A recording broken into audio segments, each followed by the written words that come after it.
Hello everyone, this is Likhitha from Srinivas Institute of Technology, Vallachil, Mangalore. Innovation and Design Thinking Workshop Innovative Ideas. First year Electronics and Communication Engineering. Startup company Healthcare. Product present name Foundation. Product proposed name Ageless Glow. Empathizing. Mentioning some of the requirements and feeling about the product as said by the customers during the empathizing activity.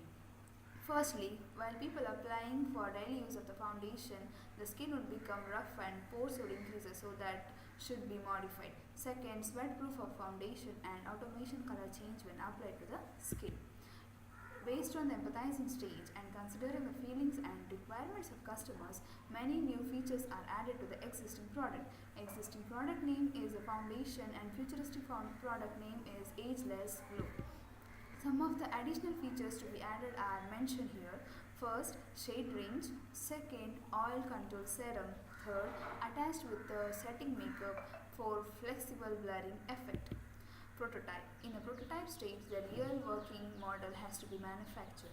Due to time constraint, the mentor advised to draw a sketch. The sketch is given below. I request the viewers of this presentation video to comment your opinion to satisfy the testing stage. Thank you.